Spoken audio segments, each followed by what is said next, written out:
Como les contamos en la apertura del programa, hoy tenemos el privilegio de compartir la tarde con Diego Gemio.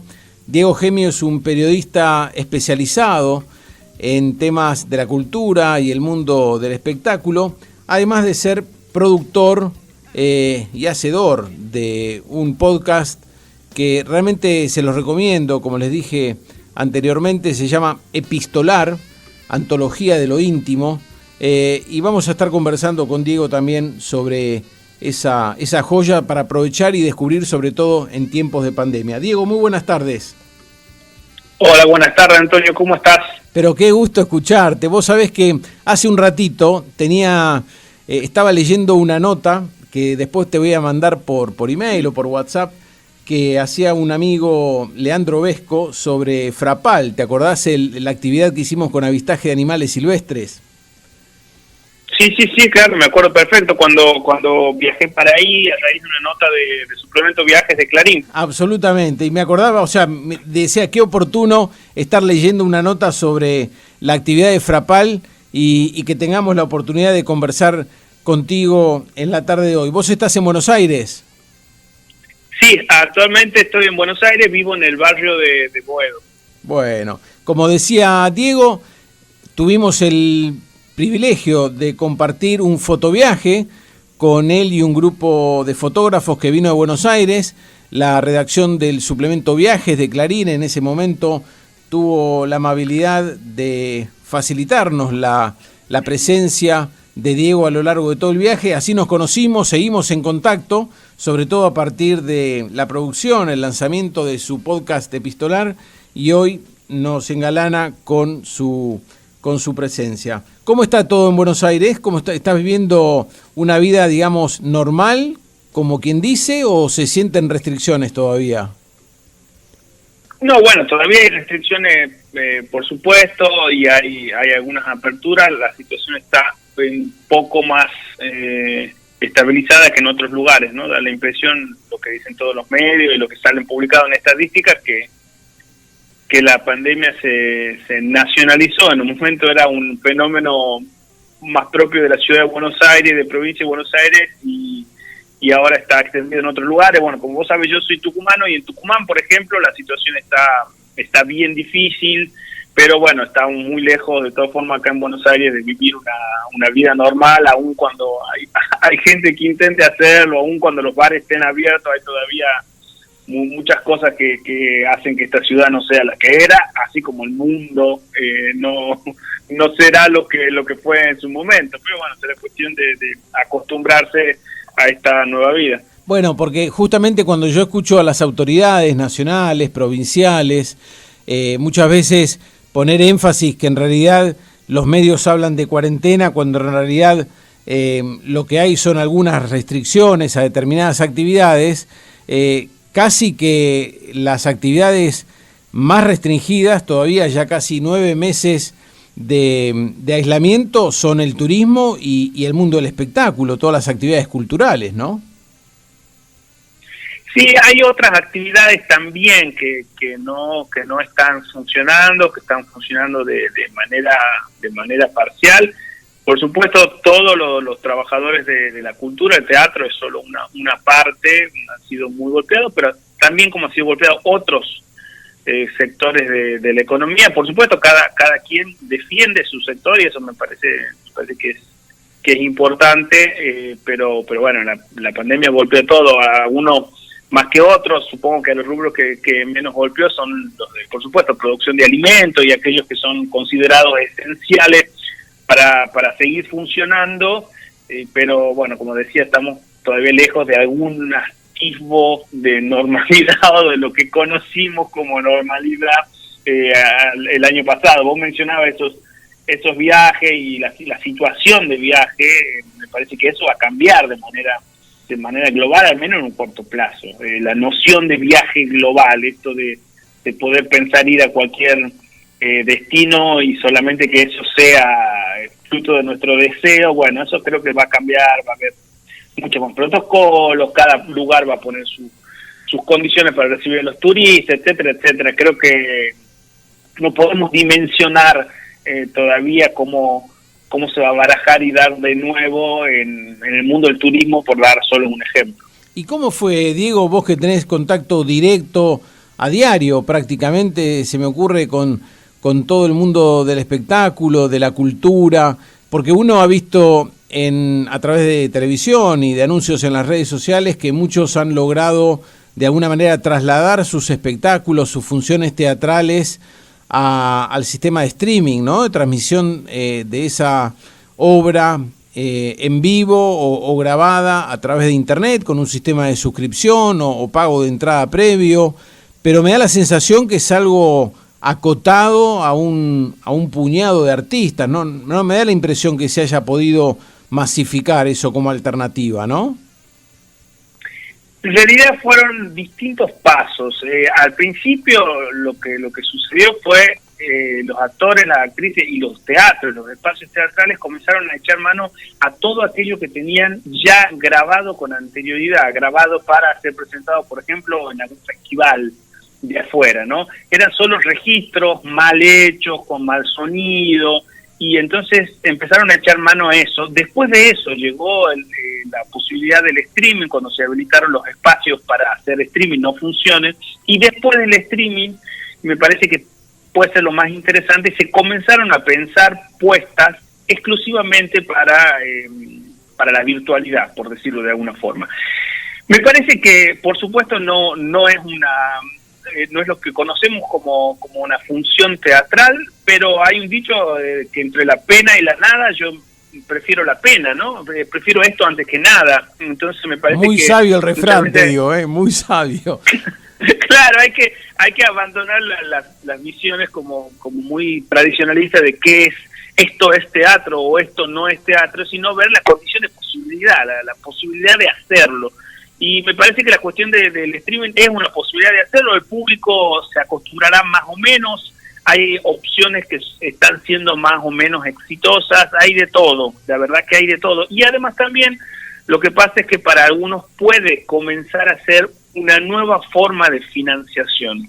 ¿Qué quiero decir con esto? El teatro argentino es considerado en todo el mundo, no solo en habla hispana, sino está muy bien considerado en todo el mundo. Entonces quizás, aun cuando vuelva el teatro a las salas, pueden haber públicos de otros países interesados en ver qué es lo que se produce en Argentina a través de la plataforma de streaming o otra plataforma, ¿no? Entonces puede convivir esta cuestión de la virtualidad, de lo mediatizado en el escenario con las funciones presenciales en el momento que vuelva.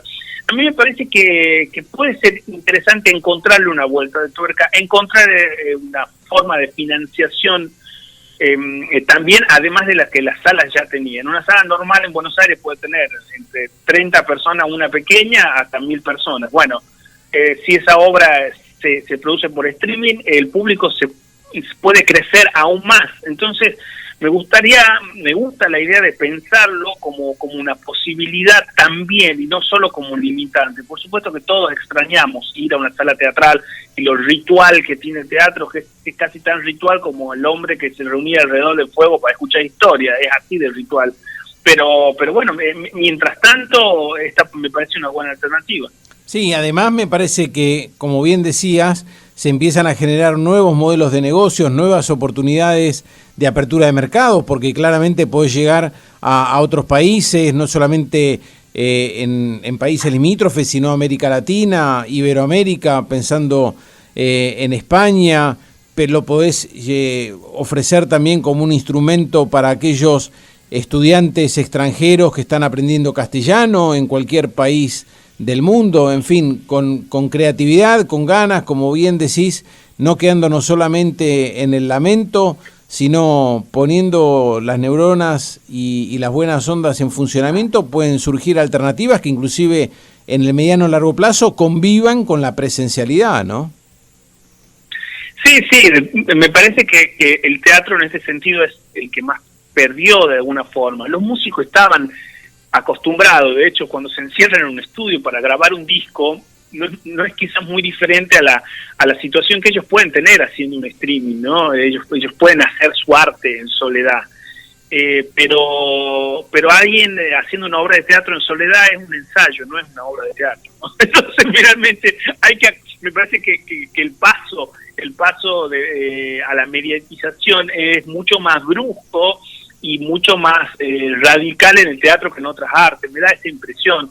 Entonces, de todas formas, acá se hace mucho teatro y muy buen teatro y están buscando la forma de hacerlo. Por supuesto, con más aciertos, con menos aciertos, con más originalidad o menos, pero a mí eso me parece saludable. Todos en el momento de pandemia consumimos, creo yo, más arte que nunca a través de series, a través de recitales por streaming, a través de un montón de cosas. Entonces me parece que nos dimos cuenta de dos cosas, que el arte es muy importante por un lado, y además también nos dimos cuenta de la precariedad de los artistas, en la que viven los artistas. Nos dimos cuenta de esas dos cosas y me parece también que es momento de hablar de eso.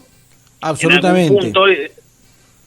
Absolutamente. Vos sabés que en línea con lo que estás contando, nosotros desde este programa que se llama Pensando en Comunidad hacemos mucho hincapié, sobre todo en estos últimos meses, en la necesidad de empezar a pensar y hablar del turismo con pandemia. Viste que desde el inicio del aislamiento, allá por el mes de marzo, estaban plagadas las redes sociales, los medios de prensa sobre las tendencias de cómo iba a ser el turismo post pandemia, y yo decía, mirá, empecemos a hablar del turismo con pandemia, porque si seguimos obsesionados con el post pandemia no sabemos quién va a llegar a esa altura, ¿no? Y me parece que viendo inclusive los severos problemas psicosociales que está generando el aislamiento tan prolongado, sobre todo en las grandes ciudades, empezar a ver al turismo seguro, responsable y a la cultura, con todo el universo de actividades culturales al aire libre que se podrían practicar de manera segura, poniendo en práctica hábitos de distanciamiento social con responsabilidad, pero sin afectar la obra, por así decirlo. Creo que ha estado ausente de la agenda durante todo este tiempo y ojalá la reapertura turística en esta temporada de verano que se viene, con muchos interrogantes por supuesto, sea la oportunidad para encontrarle la vuelta, ¿no? Esto que decías vos de la cuestión del aire libre, vos sabés que es importante. Yo no he visto tantas ofertas teatrales al aire libre ahora que se puede, ¿no? Me parece que en esta ciudad sobre todo, supongo que será también de herencia de la dictadura, pero durante mucho tiempo el teatro se hizo adentro del teatro, me refiero adentro de una sala teatral. Entonces quizás pensar en alternativas al aire libre, por supuesto que la calle es otro escenario y hay que pensar otra apuesta y la apuesta es diferente, también podría ser una alternativa. Y en cuanto a lo de la temporada teatral, es todavía una incógnita, ¿no? Hubo marcha atrás, al principio no iba a haber temporada teatral en la provincia de Buenos Aires. Después del grito del cielo de los empresarios se dijo que sí. Me parece que está ahí la cuestión en un dis. Y además también en el caso de que haya temporada en Mar del Plata, por dar un ejemplo, también tiene que haber empresarios y productores dispuestos a arriesgar su dinero en este contexto, ¿no? En un contexto que la verdad que no se sabe muy bien, una situación inédita, muy compleja, que cambia día a día. Lugares que estaban libres de COVID están cerrados y con toque de queda, en fin. Con respecto al teatro y a las otras artes, por supuesto, y a otras disciplinas, es un momento delicado y estas alternativas de las que estamos hablando son posibilidades de sostenerla, al menos de sostener la actividad de alguna forma. Y decime, más allá de esta reapertura con interrogantes y demás, todo lo que es la definición de protocolos para las salas de teatro de manera presencial, entiendo que están en plena discusión, no hay nada definido al respecto, ¿no? No hay nada definido. Hace poco hubo una reunión entre el ministro Golan y Carlos Rottenberg, que es un actor importante dentro del teatro comercial. No están definidos, y además también me parece que la actividad teatral es una de las cosas que tienen que definirse, porque, por dar un ejemplo, la actividad teatral es una, pero ¿cómo se puede cumplir el distanciamiento social en un hotel de sindicato de una estrella de la ciudad de Mar del Plata? Por dar un ejemplo, ¿no? Sí. Entonces, ¿qué va a pasar? ¿De qué manera va a funcionar ese teatro? Por ejemplo, los teatros funcionan perfecto, al 30% de su capacidad. ¿Es rentable que esté abierto un teatro así? ¿Se le puede pagar a los artistas?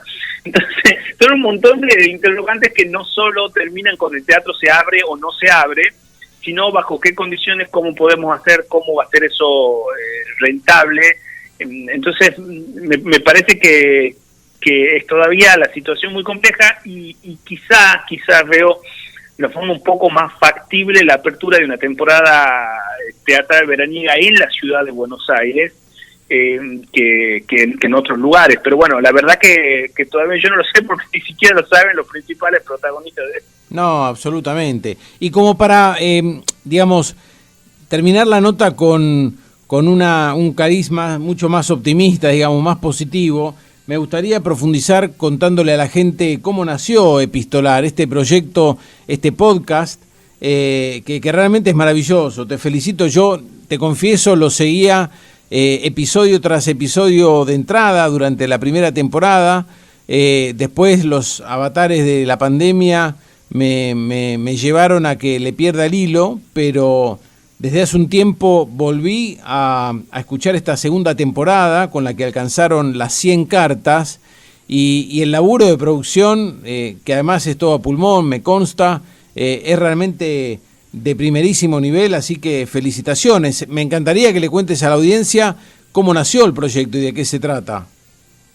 Gracias. Bueno, el proyecto nació como hijo del deseo, de las ganas de hacer cosas y de que una idea se transforme en un proyecto. Esa es la verdad. Y la idea fue unir mundos que a mí me interesan, el de la literatura, el del teatro y el de la radio, y a partir de ahí pensar qué pasaría con estas cartas que fueron escritas para ser dichas en voz alta, para ser leídas, y no dichas en voz alta. ¿Qué pasaría si son interpretadas por grandes actores y por grandes actrices? Entonces, las cartas cobran un nuevo vuelo y además de cobrar ese nuevo vuelo, nuestra idea es rescatar al carteo como una forma pausada de pensamiento, la palabra bien dicha, y en un momento quizá de tantas pantallas y de tanto tiempo de exposición a las pantallas, la idea es liberarnos un poco de eso y escuchar y conectarnos con esas lecturas y con esos protagonistas también. A lo largo de las 100 cartas hay cartas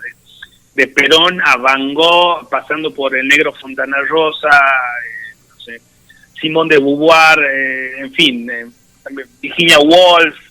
Hay cartas de personajes muy notables, muy célebres por algo, que me parece que es una buena forma de rescatarlas a través de un formato relativamente reciente como es el del podcast. ¿Y cómo es el proceso, Diego, de selección, de identificación, primero de las cartas? Porque vos sabés que una persona amiga, a la que le mando un abrazo, un fiel oyente de este programa, don Ricardo, me acercó. Yo ayer le hice un anticipo del programa, le conté que ibas a estar, y compartí con él una carta que sabía que le iba a gustar, la carta de Jauretche a Sábato, y vos sabés que hoy a la mañana me sorprendió, me vino a visitar y me facilitó el libro Las polémicas de Jauretche, que lo debés conocer.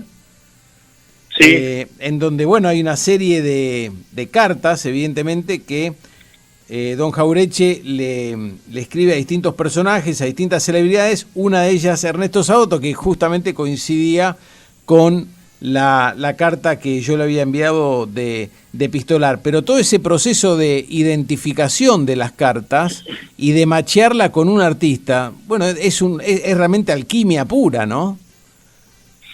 Sí, en ese caso es un proceso dual, justamente de hacer como un match o buscar a una sociedad.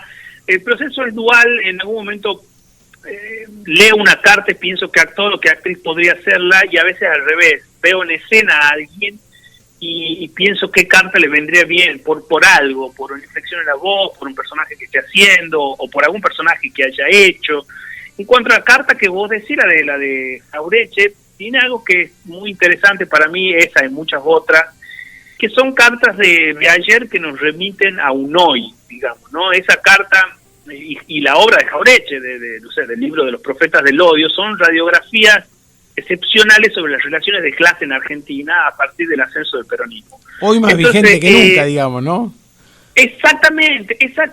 Entonces habla de las multitudes de octubre del 45, pero también son cartas súper vigentes, o una carta de Italo Calvino hablando sobre la legalización del aborto en Italia. Es un tema que se va a discutir acá en algún momento nuevamente. Entonces, son cartas históricas que nos remiten a un presente y que terminan siendo un documento súper valioso. Entonces también esa es otra pata del proyecto epistolar. También, por supuesto, hay cartas de amor que son hermosas y que las vamos a seguir grabando porque nos encantan, pero también la idea es que el proyecto sea quizás tan diverso como tan disperso soy yo, que me gustan todos los temas del mundo. Entonces quizás el proyecto se me parece a mí en eso. A mí me interesan muchos temas de muchas épocas, entonces bueno, encontré un juguete que me permite dar rienda suelta a eso, que es epistolar. Y las cartas, digamos, las googleás, por así decirlo, en tu biblioteca personal. Digo googlear a modo de chanza, ¿no? Claramente la riqueza de todo esto debe ser una biblioteca incunable. Se me ocurre tanto tuya como de tus vínculos, o alguna biblioteca de referencia que tengas. Sí, en realidad primero hay una verdad que hay que refutar. No está todo en Internet. Eso es mentira.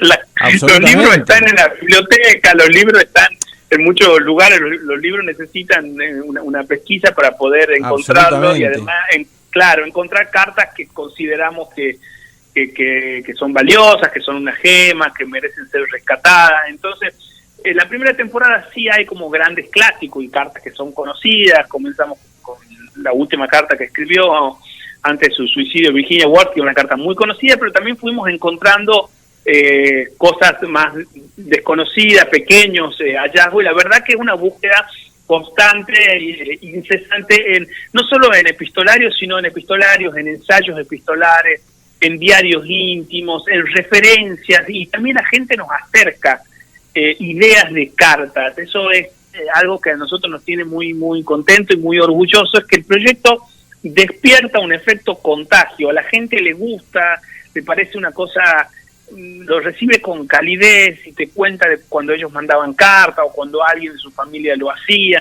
Entonces eso además también nos produce a nosotros tener, además de felicidad, tener contacto con nuestros oyentes y que ellos nos recomienden cartas. Nosotros después las buscamos y decidimos si forman parte de Epistolar o no, pero a medida que la comunidad va creciendo, también ellos nos acercan propuestas de cartas. Absolutamente. ¿Y los planes para se viene la temporada 3, se me ocurre? Sí, estamos ahora en la producción de la tercera temporada. Acabamos de terminar la segunda temporada con 100 cartas y bueno, vamos a grabar una música original nueva, una presentación nueva, por supuesto más cartas, y además también fueron surgiendo otros pequeños proyectos a raíz de Epistolar. Yo estoy dando un taller de literatura epistolar ahora y los asistentes al taller son todos seguidores de Epistolar. Dentro de poco vamos a hacer unas tertulias epistolares. Me gusta que sea una palabra antigua, pero ya no se usa más como tertulia. No, claro que sí. Y la idea es reunirse a leer cartas y va a estar guiado por las cartas de amor. Entonces, bueno, en fin, el proyecto también fue pariendo a otros proyectos más pequeños, pero que bueno, también nos tienen contentos y que nos ocupan tiempo. Bueno, y sin comprometerte, si tenés que elegir una preferida en las 100 cartas o algunas de tus preferidas. A mí me gustan mucho, hay muchas que me gustan, pero bueno, hay una que le escribe Carlos Saura a Luis Buñuel y la lee Jorge Marrale.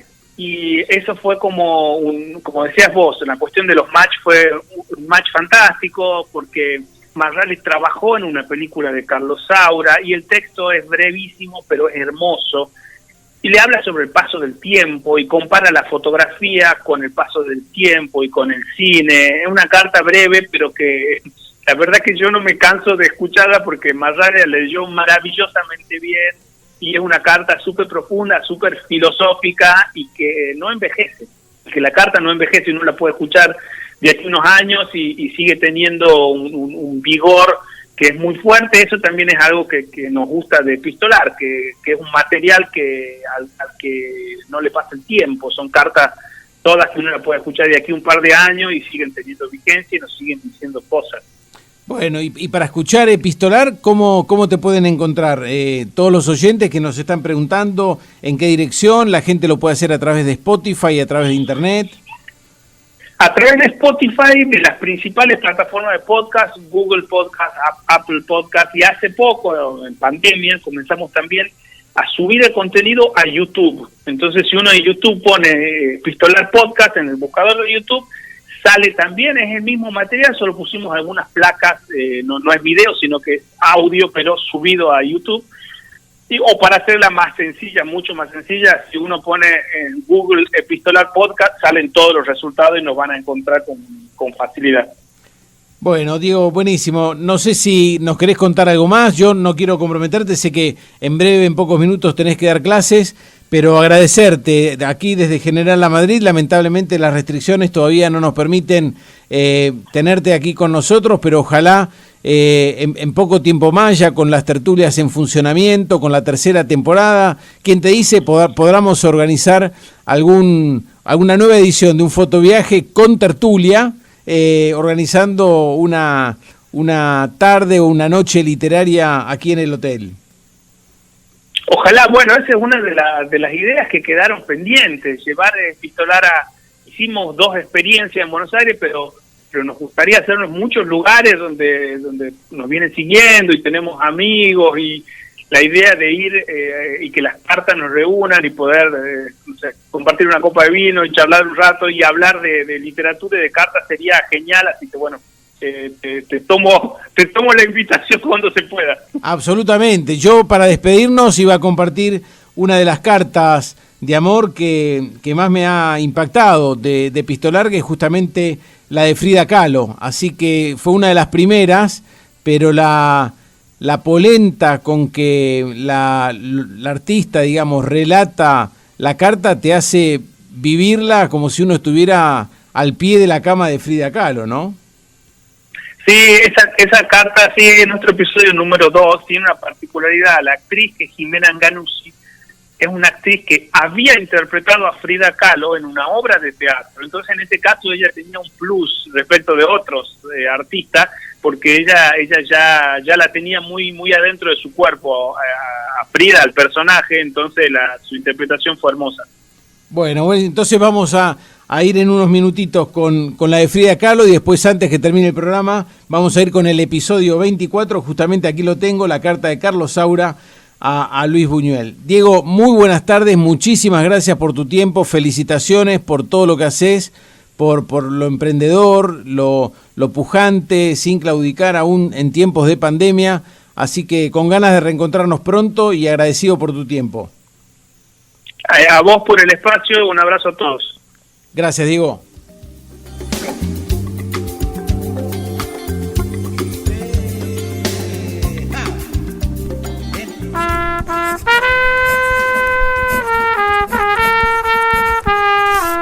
Epistolar. Antología de lo íntimo. Imaginemos una lista con los amores más tortuosos de la historia del arte. El de Frida Kahlo y Diego Rivera tiene asegurado un lugar en el podio. Esta carta es una pequeña muestra de esa relación. Frida está en el cuarto de un hospital, le escribe a su Diego, lo ama, lo odia, lo vuelve a amar, y así cíclicamente hasta el infinito. La actriz Jimena Nganussi compone una Frida muy personal, inspirada en la que construyó para su obra Frida Kahlo, Luces y Sombras.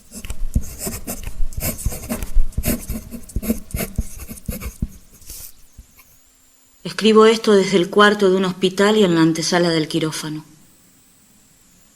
Intentan apresurarme, pero yo estoy resuelta a terminar esta carta. No quiero dejar nada a medias, y menos ahora que sé lo que planean. Quieren herirme el orgullo cortándome una pata. Cuando me dijeron que habrían de amputarme la pierna, no me afectó como todos creían. No. Yo ya era una mujer incompleta cuando te perdí. Otra vez, por enésima vez quizás, y aún así sobreviví. No me aterra el dolor, y lo sabes. Es casi una condición inmanente a mi ser. Aunque sí te confieso que sufrí. Y sufrí mucho todas las veces que me pusiste el cuerno. No solo con mi hermana, sino con otras tantas mujeres. ¿Cómo cayeron en tus enredos? Tú piensas que me encabroné por lo de Cristina, pero hoy he de confesarte que no fue por ella. Fue por ti y por mí. Primero por mí, porque nunca he podido entender qué buscabas. ¿Qué buscas? ¿Qué te dan? ¿Y qué te dieron ellas que yo no te di? Porque no nos hagamos pendejos, Diego. Yo todo lo humanamente posible te lo di, y lo sabemos. Ahora bien, ¿cómo carajos le haces para conquistar a tanta mujer si estás tan feo, hijo de la chingada?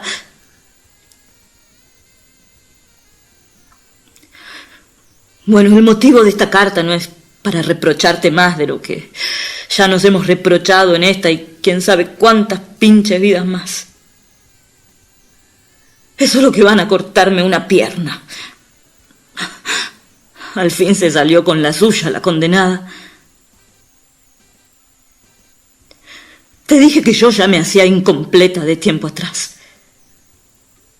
Pero qué puta necesidad de que la gente lo supiera. Y ahora ya ves, mi fragmentación estará a la vista de todos, de ti.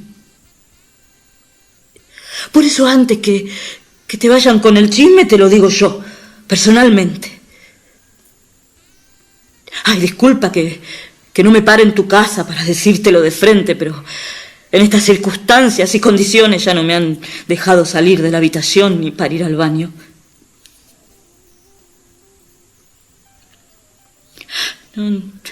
No pretendo causarte lástima. A ti ni a nadie. Tampoco quiero que te sientas culpable de nada. Te escribo para decirte que te libero de mí. Vamos, te amputo de mí. Sé feliz y no me busques jamás. No quiero volver a saber de ti, ni que tú sepas de mí. Si de algo quiero tener el gusto antes de morir, es de no volver a ver tu horrible y bastarda cara de malnacido rondar por mi jardín. Es todo. Ya puedo ir tranquila a que me mochen en paz. Se despide quien le ama con vehemente locura. Sufrida.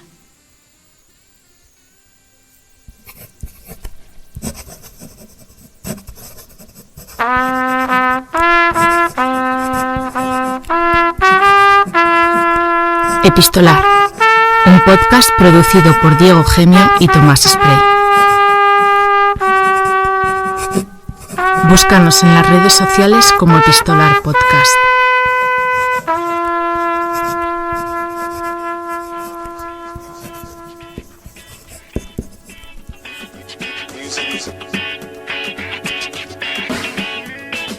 ¿Qué le voy a hacer si yo amo lo diminuto? ¿Qué le voy a hacer si yo no quiero que el océano sea tan profundo? No. ¿Qué le voy a hacer si yo en lo pequeño encontré la fuerza de mi mundo? Oye, ¿qué le voy a hacer si yo pienso que ellos y nosotros sumamos uno? ¿Qué le voy a hacer? Y es que gotas sobre gotas somos olas que hacen mares. Gotas diferentes pero